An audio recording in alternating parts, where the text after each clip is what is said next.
So good morning everyone, welcome to newspaper decoded. आज हम अपना 24 दिसंबर का द हिंदू न्यूज़पेपर देख लेते हैं। तो जो फर्स्ट न्यूज़ है यहाँ पे, protest erupt near Bangladesh embassy.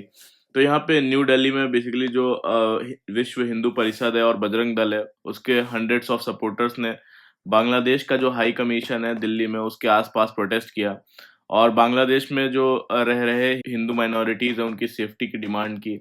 और ऐसे ही प्रोटेस्ट कोलकाता और मुंबई में भी बांग्लादेश के डिप्टी हाई कमिश्नर के बाहर भी हुए। तो ये टेंशन बेसिकली बांग्लादेश में रेडिकल लीडर शरीफ ओमान हदी के मर्डर और जो दीपू चंद्र दास हैं उनकी हॉरेंडोस किलिंग के बाद जो है, लिंचिंग के बाद बढ़ गई। और वीज़ा सर्विसेज जो है टेम्परेली इफेक्ट हुई हैं, लेकिन अब धीरे धीरे नॉर्मल हो रही हैं। और बांग्लादेश एडमिनिस्ट्रेशन ने भी जो दीपू चंद्र दास की किलिंग है उसको हीनियस क्राइम बताया और उसके परिवार को हेल्प देने की अनाउंसमेंट की है। नेक्स्ट है यहाँ पे, India pledges $450 million to add Sri Lanka's recovery. तो यहाँ पे इंडिया ने श्रीलंका जो बेसिकली श्रीलंका में नवंबर के एंड में साइक्लोन दीतवाह आया, जिसने वहाँ पे भारी तबाही मचाई थी। तो उसी को लेके उसके बाद श्रीलंका में रिकंस्ट्रक्शन के लिए इंडिया ने $450 million का सपोर्ट अनाउंस किया है, जिसमें कि $350 million concessional line of credit रहेगा और $100 million जो है वो एज अ ग्रांट दिया जाएगा। तो साइक्लोन के तुरंत बाद जो है इंडियन आर्मी ने ऑपरेशन सागर बंधु जो है चलाया वहाँ पे रेस्क्यू एंड रिलीफ के लिए। तो इट श्रीलंकन लीडरशिप ने इस जो है हेल्प को इंडिया श्रीलंका रिलेशंस में न्यू चैप्टर बताया। फिर जो नेक्स्ट है यहाँ पे, India finalising its first anti terror policy. तो यहाँ पे यूनियन गवर्नमेंट ऑफ इंडिया जो है पहली अपनी नेशनल एंटी टेरर पॉलिसी है उसको फाइनल कर रही है, जो कि सभी स्टेट्स के लिए टेरर अटैक से निपटने का एक कॉमन फ्रेमवर्क जो है वो बनाएगी। और इस पॉलिसी का एम है प्रिवेंशन, रेस्पॉन्स और कोऑर्डिनेशन को स्ट्रॉन्ग बनाना। तो इसमें डिजिटल रेडिकलाइजेशन हो, चाहे ओपन बॉर्डर्स का मिसयूज हो या फॉरेन फंडेड कन्वर्जन नेटवर्क्स जैसे सीरियस इश्यूज पर जो है वो फोकस रहेगा। तो पॉलिसी में जो नेट ग्रिड है या फिर आधार का स्पूफिंग है, ऑनलाइन एक्सट्रीमिज्म और नेपाल बॉर्डर का जो मिसयूज है, उस उन जैसे एरियाज को प्रायोरिटीज में दी जा सकती है। फिर जो नेक्स्ट है यहाँ पे, critical minerals important for national security and technological sovereignty. तो यहाँ पे जो हमारे एयर मार्शल आशुतोष दीक्षित जी हैं, उनका कहना है कि जो क्रिटिकल मिनरल्स हैं नेशनल सिक्योरिटी के लिए, डिफेंस कैपेबिलिटी और टेक्नोलॉजिकल सोवरेनिटी के लिए बहुत ही ज़रूरी हैं। और उन्होंने बताया कि जो मॉडर्न डिफेंस सिस्टम है जैसे कि jet engines, missile, radars, satellites, batteries और सेमीकंडक्टर्स जो है इन मिनरल्स पर हैविली डिपेंड करते हैं। तो क्या होते हैं क्रिटिकल मिनरल्स? क्रिटिकल मिनरल्स वो मिनरल्स होते हैं जो कि किसी भी देश की जो नेशनल सिक्योरिटी है, डिफेंस है या फिर क्लीन एनर्जी है या हाई टेक इंडस्ट्रीज हैं, उनके लिए बहुत ज़्यादा इंपॉर्टेंट होते हैं और लेकिन जिनकी सप्लाई बहुत ही रिस्की होती है। तो क्रिटिकल मिनरल्स क्यों इंपॉर्टेंट है? बेसिकली ये जो डिफेंस सेक्टर में यूज़ होते हैं, जैसा कि बताया, जेट इंजन्स में, मिसाइल्स में, रडार्स में, सैटेलाइट में, और जो ग्रीन एनर्जी में भी यूज़ होते हैं, electric vehicle, solar panels, wind turbines में यूज़ होते हैं, स्पेस में यूज़ होते हैं, सेंसर्स में, चिप्स में। तो जो एग्जांपल्स हैं इसके क्रिटिकल मिनरल्स के, जैसे कि लिथियम हो गया जो कि इलेक्ट्रिक व्हीकल में यूज़ होता है, कोबाल्ट और जो निकल हो गया एनर्जी स्टोरेज में यूज़ किया जाता है। रेयर अर्थ जो मिनरल्स होते हैं वो missiles, radars, magnets, wind turbines इन सब में यूज़ होता है। और जो चाइना है वो ऐसे मेटल्स में लगभग बहुत बड़ी मोनोपोली डोमिनेंस रखता है, स्पेशली जो प्रोसेसिंग और रिफाइनिंग में। तो अगर रेयर अर्थ मिनरल्स की बात करें तो 60 to 70% जो माइनिंग है वो चाइना करता है। और प्रोसेसिंग की बात करें तो 80 to 90% रेयर अर्थ मेटल्स की प्रोसेसिंग चाइना में होती है। और वहीं अगर बात करें जैसे कि लिथियम की, तो एक लिथियम ट्रायंगल है जो कि साउथ अमेरिका के कंट्रीज जैसे कि चिली, अर्जेंटीना और बोलीविया, ये लगभग वर्ल्ड का 50 to 60% जो है लिथियम रिजर्व रखते हैं। फिर जो नेक्स्ट है यहाँ पे, maternal mortality dropped as institutional deliveries rose to 89% says health minister. तो यहाँ पे union health minister JP Nadda ji का कहना है कि जो इंस्टीट्यूशनल डिलीवरीज हैं वो 89% पर पहुंच गई हैं, जिससे कि जो मैटरनल मोर्टेलिटी जो रेट है वो भी घटा है। तो मैटरनल मोर्टेलिटी रेट बेसिकली एक हेल्थ इंडिकेटर होता है जो कि बताता है कि डिलीवरी या प्रेगनेंसी के से जुड़ी कॉम्प्लिकेशंस के दौरान पर 1 लाख जो वुमेन्स हैं उसमें से कितने लाइव बर्थ में वुमेन्स की डेथ हो जाती है। कि मान लीजिए अगर किसी देश का 100 जो है एमएमआर है, तो इसका मतलब है 1 लाख बच्चों के जन्म पर जो है 100 मदर्स की डेथ हो जाती है। तो ये एमएमआर भी सिग्निफिकेंटली इससे रिड्यूस हुआ है इंस्टीट्यूशनल डिलीवरी बढ़ने की वजह से।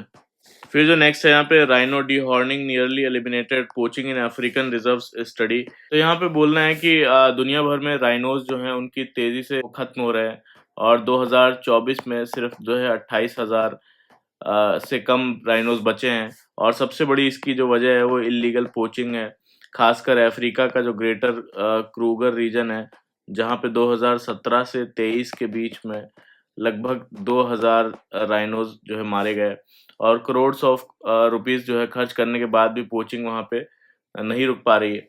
और इसी बीच जो है साइंटिस्ट ने एक इफेक्टिव सॉल्यूशन सजेस्ट किया है, जो कि बोलते हैं जिसको डी हॉर्निंग। डी हॉर्निंग में क्या करते हैं, यानी कि जो राइनो के सींग हैं वो जो है काट दिए जाते हैं। तो साउथ अफ्रीका के 11 रिजर्व्स में ये स्टडी की गई और उसने दिखाया कि डी हॉर्निंग के बाद जो पोचिंग है वो 75 टू 78% तक जो है घट गई और डी हॉर्न जो राइनोज उन पर अटैक भी 95% तक जो है कम हुआ है।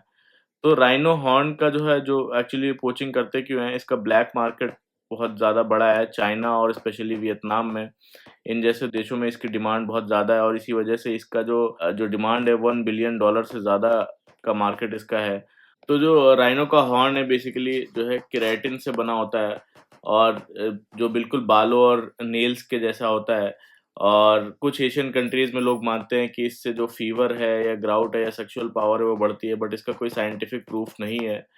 और हॉर्न को बेसिकली स्टेटस सिंबल भी और लग्जरी आइटम भी जो है माना जाता है, इसी वजह से इसका इलीगल ट्रेड $1 बिलियन का है। और इंडिया की बात करें तो इंडिया का जो काजीरंगा नेशनल पार्क है, इन जैसे एरियाज में कम्युनिटी इन्वॉल्वमेंट और स्मार्ट पेट्रोलिंग से पोचिंग लगभग यहाँ पे ज़ीरो हो चुकी है। और एक्सपर्ट्स कहते हैं कि डी हॉर्निंग कोई मैजिक सॉल्यूशन जो है वो नहीं है, लेकिन जो लोकल कम्युनिटी रेंजर्स हैं और डेटा ड्रिवन स्ट्रेटजीज के साथ मिलकर ये राइनो कंजर्वेशन का पावरफुल जो है टूल बन सकता है। फिर जो नेक्स्ट है यहाँ पे India's free trade agreement with New Zealand can be a president not an exception. तो यहाँ पे बोलना है कि इंडिया और न्यूजीलैंड के बीच रिसेंटली जो फ्री ट्रेड एग्रीमेंट अनाउंस हुआ है वो इंडिया के ग्लोबल ट्रेड अप्रोच में मैच्योरिटी दिखाता है। और ये डील बेसिकली बोलते हैं फ्लैशी कोई मेगा ट्रेड डील पैक जैसा नहीं है, बल्कि सेक्टोरल कॉशन और स्ट्रेटेजिक क्लैरिटी के साथ नेगोशिएट किया किया गया है। और यहाँ पे फिस्कल ईयर 2025 में दोनों देशों के बीच जो टोटल ट्रेड है वो $2 बिलियन के आसपास था, लेकिन टारगेट है कि इसे 5 सालों में डबल किया जाए। और इस एफटीए का सबसे इम्पोर्टेंट हाईलाइट है मोबिलिटी क्लॉज। इसके तहत 5,000 इंडियन प्रोफेशनल्स एक टाइम पर 3 साल के लिए वर्क वीज़ा के लिए एलिजिबल होंगे और खासकर IIT, health care, education, traditional medicine जैसे सेक्टर्स में। तो ये प्रोविजंस काफ़ी स्ट्रॉन्ग हैं। तो एजुकेशन फ्रंट पर भी एक बड़ा स्टेप लिया गया है कि न्यूजीलैंड ने इंडियन स्टूडेंट्स के लिए अनकैप्ड एंट्री और 20 आवर्स का पार्ट टाइम वर्क का राइट दिया है, जो पीपल टू पीपल कनेक्ट को और भी स्ट्रॉन्ग करेगा। और टैरिफ फ्रंट पर बात करें तो इंडिया ने अपने 30% टैरिफ लाइंस जो है वो एक्सक्लूड कराए हैं, जिसमें डेयरी और सेंसिटिव एग्रीकल्चरल प्रोडक्ट्स जो है शामिल हैं। और ये सेफगार्ड्स इसलिए इम्पोर्टेंट है क्योंकि न्यूजीलैंड का जो एक्सपोर्ट है उसका एक बड़ा हिस्सा जो है डेयरी का है और इंडिया ने डेयरी इस एफटीए से बाहर रखा है अपने फार्मर्स या डेयरी मार्केट को प्रोटेक्ट करने के लिए। तो इसी प्रोटेक्शन की जो एब्सेंस की वजह से इंडिया ने 2019 में रीजनल आरसीईपी जो रीजनल कॉम्प्रिहेंसिव इकोनॉमिक पार्टनरशिप है उससे एग्जिट किया था। और डील के तहत न्यूजीलैंड जो है उसने $20 बिलियन का इन्वेस्टमेंट कमिट किया है, जो सिर्फ ट्रेड नहीं बल्कि लॉन्ग टर्म जो इकोनॉमिक पार्टनरशिप है उसको रिफ्लेक्ट करता है।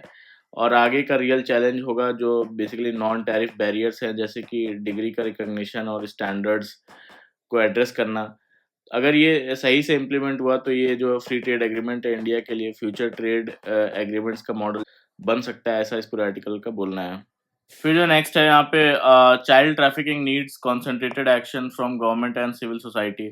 तो यहाँ पे बोलना है कि जो इंडिया में चाइल्ड ट्रैफिकिंग है को सुप्रीम कोर्ट ने मॉडर्न स्लेवरी का सबसे खतरनाक फॉर्म उसमें से एक बताया। और सुप्रीम कोर्ट ऑफ इंडिया ने 19 दिसंबर को एक जजमेंट में कहा कि जो बच्चों का सेक्सुअल एक्सप्लॉयटेशन है एक डीपली डिस्टर्बिंग रियलिटी है, जो स्ट्रिक्ट लॉज के बावजूद जो है ऑर्गेनाइज कार्टल्स के थ्रू जो है चल रहा है।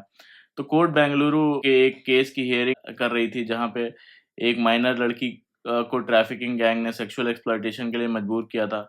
कोर्ट ने इलीगल ट्रैफिक प्रिवेंशन एक्ट के तहत जो है जो दोषी थे उनको कन्विक्शन को अपहोल्ड किया और जो जस्टिस हैं उन्होंने बताया कि चाइल्ड ट्रैफिकिंग एक लेयर्ड ऑर्गेनाइज्ड क्राइम है जिसमें रिक्रूटिंग से लेकर ट्रांसपोर्टिंग, हार्बरिंग और एक्सप्लॉयटेशन तक मल्टीपल लेवल्स इसमें इन्वॉल्व रहते हैं।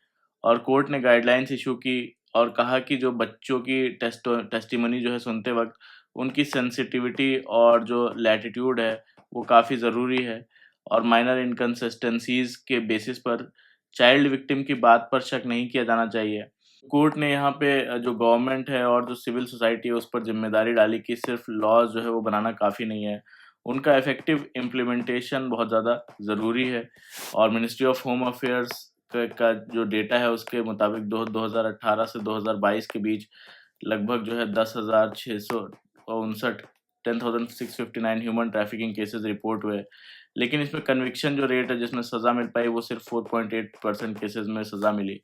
कोर्ट ने एंटी ट्रैफिकिंग यूनिट्स को स्ट्रॉन्ग करने पर और रिहैबिलिटेशन पर फोकस करने पर जोर दिया और जो राइट टू एजुकेशन है उसके तहत 14 साल तक स्कूलिंग वो इंश्योर करने पर जोर दिया है और डिजिटल एज में ट्रैफिकिंग नए फॉर्म जो है वो ले रहा है इसलिए प्रिवेंशन और प्रोटेक्शन दोनों पर कॉन्टिन्यूस फोकस जरूरी है, ऐसा इस पर आर्टिकल का बोलना है। फिर जो नेक्स्ट है यहाँ पे Pakistan is back in West Asia's good graces.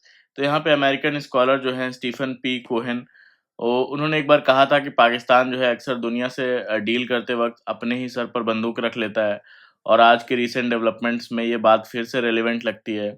तो यहाँ पे ग्लोबल पॉलिटिक्स के बदलते माहौल का फ़ायदा उठाते हुए पाकिस्तान के जो आर्मी चीफ हैं आसिम मुनीर उन्होंने अपनी पावर और इन्फ्लुएंस जो है ज़्यादा कंसोलिडेट कर ली है और ये सक्सेस किसी solid long term planning planning से जो है कम लगता है और ज़्यादा जो है जियोपॉलिटिकल जो कन्फ्यूजन है और जो नैरेटिव गेम है उसका रिजल्ट ज़्यादा लगता है कि उन्होंने अपनी पावर को कंसोलिडेट कर लिया है।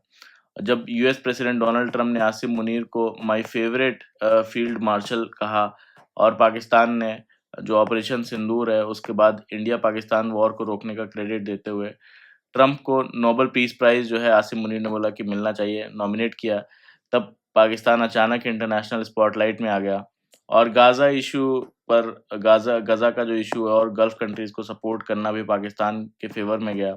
तो इस पर इंडिया के जो एक्सटर्नल अफेयर्स मिनिस्टर हैं जयशंकर जी ने उन्होंने कहा कि इंडिया की कई प्रॉब्लम का जो सोर्स है वो पाकिस्तान आर्मी ही है और सितंबर 2025 में पाकिस्तान और जो सऊदी अरेबिया है उसके बीच strategic mutual defence agreement sign हुआ है और गल्फ कंट्रीज को अब एक स्टेबल पाकिस्तान की मिलिट्री स्ट्रेंथ और मैन पावर यूज़फुल लग रही है। और पास्ट में पाकिस्तान के जो रिलेशंस हैं वेस्ट एशिया से काफ़ी वीक रहे, जैसे कि यूएई ने वीज़ा बैन लगाया है, सऊदी लोन्स पर स्ट्रिक्ट आईएमएफ कंडीशंस डाली हैं और यमन में वॉर ट्रूप्स जो है ना भेजना। तो लेकिन 2025 में चेंजिंग सिक्योरिटी सिनेरियो के चलते पाकिस्तान फिर से रेलेवेंस जो है वो गेन कर रहा है और फिर भी एक्सपर्ट्स का कहना है कि ये जो अपॉर्चुनिज्म टेम्परेरी है पाकिस्तान का, पाकिस्तान के इकोनॉमिक और जो पॉलिटिकल क्राइसिस है अभी अभी भी वही है और जो नैरेटिव विन जैसी जो सिचुएशन बन रही है वो लॉन्ग टर्म जो प्रॉब्लम दूर नहीं हुई है और अपने ही सर पर जो है जो बंदूक रखने वाली जो कंडीशन है जो अमेरिकन स्कॉलर ने बताया पाकिस्तान की वाली सिचुएशन जो वो अभी भी बनी हुई है।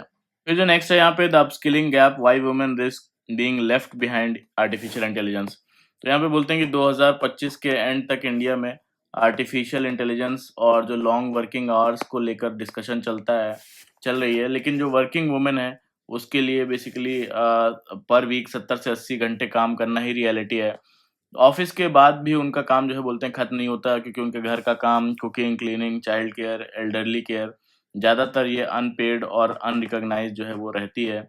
और टाइम्स यूथ सर्वे 2024 के मुताबिक 40% जो वुमेन जो है वो लेबर फोर्स का हिस्सा है, लेकिन पेड वर्क बढ़ने के साथ-साथ उनका जो अनपेड काम है वो भी कम नहीं होता बल्कि और पेड काम के बाद जो वर्किंग वुमेन है उसके बाद घर का जो काम है तो डबल काम हो जाता है और एवरेज वुमेन रोज जो है 9.6 घंटे जो है पेड प्लस अनपेड काम करती हैं, जबकि मेन 8.6 घंटे ही काम करते हैं।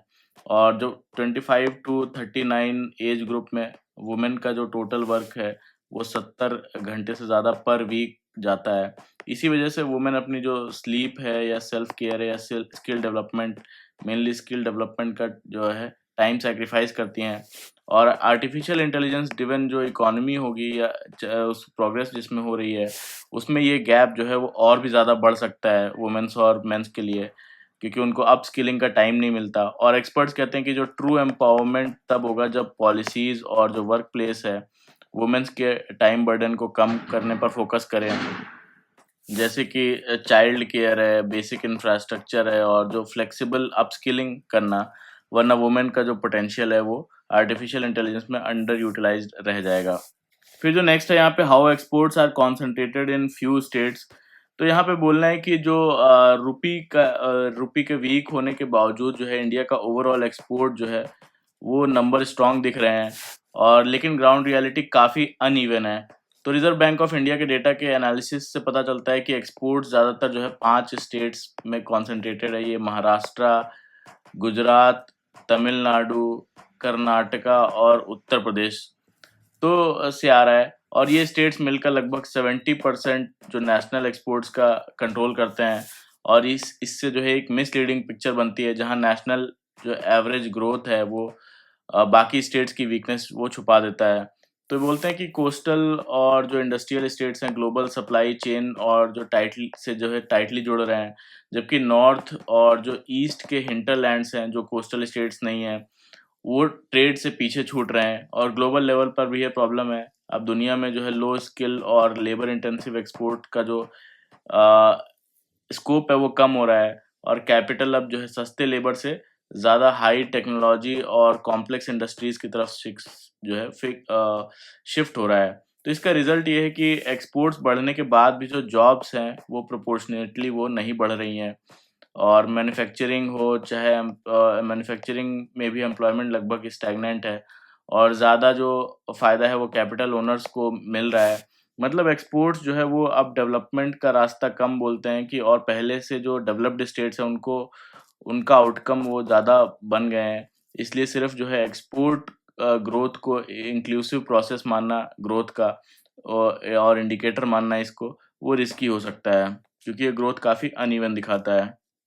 फिर जो नेक्स्ट है यहाँ पे, आरबीआई ने बेसिकली बैंकिंग सिस्टम में लिक्विडिटी बढ़ाने के लिए बड़े स्टेप अनाउंस किए हैं, जिसमें कि आरबीआई ने 2 लाख करोड़ का जो है ओपन मार्केट ऑपरेशन के थ्रू गवर्नमेंट सिक्योरिटीज जो है वो खरीदेगा आरबीआई। और तो ये ओपन मार्केट ऑपरेशन क्या होता है? तो ये एक टूल होता है जिसका यूज़ आरबीआई करता है ताकि जो बैंकिंग सिस्टम है उसमें पैसा बढ़ाया या घटाया जा सके। और आरबीआई बेसिकली क्या करता है, इसमें जो गवर्नमेंट सिक्योरिटीज होती हैं उसको बैंक से खरीदता है या बेचता है। तो आरबीआई जब बॉन्ड्स जो है खरीदता है, तो पैसा जो है वो मार्केट में आता है, और लिक्विडिटी जो है वो बढ़ती है। और आरबीआई जब बॉन्ड जो है बेच देता है, तो पैसा आरबीआई के पास चला जाता है, और जो मार्केट है उसमें लिक्विडिटी कम होती है। तो जैसे बैंक्स के पास पैसा कम है और लोन्स देने में दिक्कत हो रही है, तो आरबीआई ओएमओ को थ्रू क्या करेगी, गवर्नमेंट जो सिक्योरिटीज हैं वो खरीद लेगी बैंक से, और बैंक्स को पैसा जो है वो दे देगी।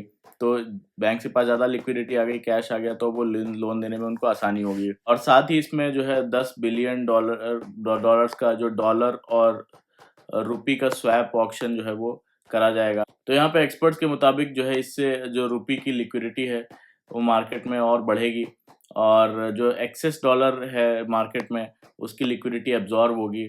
और ये मूव जो है बेसिकली जो फॉरेक्स रिजर्व्स को सपोर्ट करना और रुपी की जो स्टेबिलिटी क्रिएट करने के लिए इम्पोर्टेंट स्टेप्स जो है माने जा रहे हैं। फिर जो नेक्स्ट है यहाँ पे, Australian state set to pass tougher gun and hate speech laws. तो यहाँ पे ऑस्ट्रेलिया का जो सबसे पॉपुलस स्टेट है न्यू साउथ वेल्स, उसमें मास जो शूटिंग हुई बॉन्डी में, उसके बाद जो है गन लॉज और प्रोटेस्ट रूल्स को और ज़्यादा स्ट्रिक्ट करने की तैयारी वहाँ पे की गई है, जिसमें कि प्रपोज लॉ के तहत ज़्यादातर जो लोग हैं उनकी जो गन लाइसेंस है मैक्सिमम एक आदमी जो है 4 फायर आर्म्स तक रख सकता है, जबकि फार्मर्स को 10 गन्स तक की इजाज़त दी गई है। और यहाँ पे बात करें तो 1996 के बाद जो है लॉस टफ होने के बावजूद जो है दिखता है कि जो न्यू साउथ वेल्स है वहाँ पे पर एक एक आदमी जो है 100 गन जो है ओन करते हैं, इसलिए अब और भी ज़्यादा स्ट्रिक्टनेस यहाँ पर लाया गया है। तो ये था पूरा आज का हमारा द हिंदू का न्यूज़ डिस्कशन। कैसा लगा बताइएगा, लाइक कर लीजिएगा, मेरा वीडियो अच्छा लगा हो तो कमेंट करके बताइएगा कैसा लगा, सब्सक्राइब भी कर लीजिएगा मेरा चैनल, और प्लीज़ शेयर भी करिए अपने जो फ्रेंड्स हैं उनके साथ। Thank you very much for the discussion.